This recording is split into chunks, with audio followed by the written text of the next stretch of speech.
latest at the heart of the soon-to-be former Governor Palin's beef with everybody. Her stated reason for resigning from office, the bit about saving the taxpayers' legal funds, including in our fourth story in the countdown. It's a lie. This might be the reason Palin says she can't get people to take her statements at face value, because the statements have no value and she has multiple faces. Since Friday, Governor Palin relentlessly repeating this talking point that she is quitting in order to save Alaskan taxpayers the cost of investigating what she calls frivolous ethics charges against her, not merely at one news conference, but at two of them, complete with a costume change in the interval. Still bleating about the millions she will save the state of Alaska by resigning, except, of course, when, as the governor's office is now admitting, that money had already been budgeted in advance, meaning it would have gone to state lawyers anyway, even if they had not been defending Palin against ethics complaints. That crucial bit of information uncovered by Greg Sargent of the Plumline blog in an interview. His sleuthing, however, not keeping Team Palin from trying to put the toothpaste back into the tube. A spokesperson for the governor telling the Anchorage Daily News that staffers from multiple state agencies, not just state lawyers, had to set aside their duties in order to respond to the complaints against Palin. Quote, "Is it a check that we wrote? No. But is it staff hours? Yes." Governor Palin's parallel claim that she has been victorious in every one of the 15 and counting ethics complaints against her, also not true. Just take Troopergate. You will recall that Governor Palin, with the help of her husband Todd, had been accused of using her political office to carry out a personal vendetta, specifically that she had fired Alaska's Public Safety Commissioner Walter Monaghan because he had refused to fire the governor's former brother-in-law, Trooper Michael Wooten. In October, 3 weeks before the general election, the Legislative Council of the Alaska State Legislature, having found that Governor Palin abused the power of her office, according to the Alaska Executive Branch Ethics Act. Let's turn now to Margaret Carlson, Washington editor of The Week magazine, political columnist for Bloomberg News. Margaret, good evening. Good evening, Keith. She was for the bridge to nowhere before she was against it. She lied to Steve Schmidt, the McCain campaign manager, in the emails. She denied her husband had ever been a member of the secessionist Alaska Independence Party.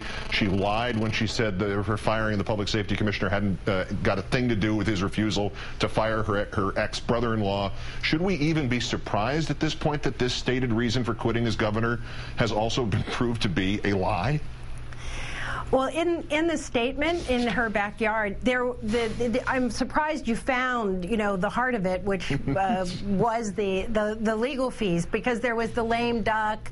She doesn't want to milk it. She doesn't want to go on junkets. Everybody does it. Remember, there are countless others who've quit, and when there are only two governors who've ever quit, under pressure, Eliot Spitzer and Jim McGreevey of New Jersey. But you found this one, and this one then turns out not to be right. Compare it to a general counsel at a corporation. The general counsel's sitting there. He's waiting for incoming. He deals with it. If outside counsel were hired or some such thing, then, there would be a check written. But in general, states deal with their own legal problems in-house, just the way corporations do when they turn to their own general counsel.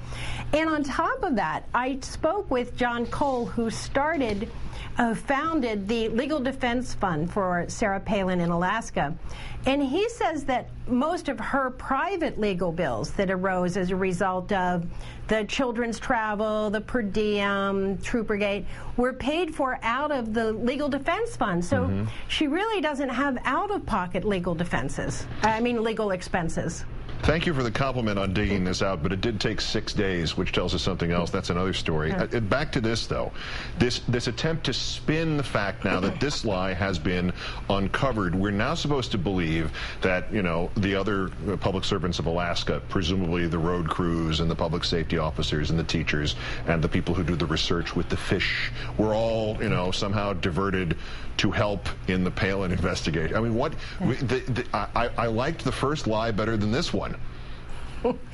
Well, in the days since that statement, she's been trying, and with help, you can tell that there's been some professional help applied to find something that actually works.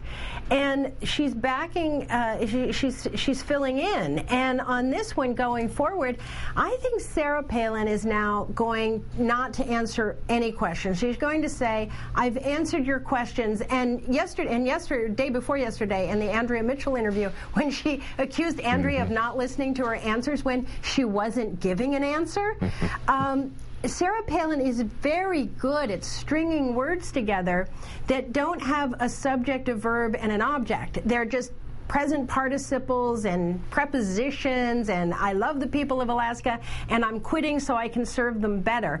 It makes no sense. Yeah, it's a line out of Catch-22. It's where the guy said Italy will win by being defeated. Last thing here, should we even trust right now the essence of this? Is Governor Palin going to resign at the end of the month? I mean, didn't Larry Craig resign last year? You know, I took away from this little speech in the backyard that she just had it with Alaska. I mean, have you ever had a job when you wish you could just walk out and go spend the summer at the beach like only you did 30 when you years, were in... Only for the last 30 years. Yeah, right. Listen, she got to do it. She says, I'm out of here. And she came up with a whole bunch of reasons. None of them really worked. But she's out of here. I would be shocked, Keith. I'll bet you a dinner, you know, some extravagant place, that this governor is gone. An all-expense shopping spree out of the closet in was it in Wasilla or in Juneau? I could never remember where that place was. Oh, the secondhand clothing store. Where she bought yes, all I'll those. Send you there. Yes, that's my bet. You can just run wild at the secondhand closet. I'm sure I've worn as much clothing from there as she has, or the other way around. A pair of waders for you, Keith. Thank you very much, Margaret Carlson of The Week magazine, Bloomberg News, and Fishing Tackle magazine. Thank you, Margaret. Thanks, Keith.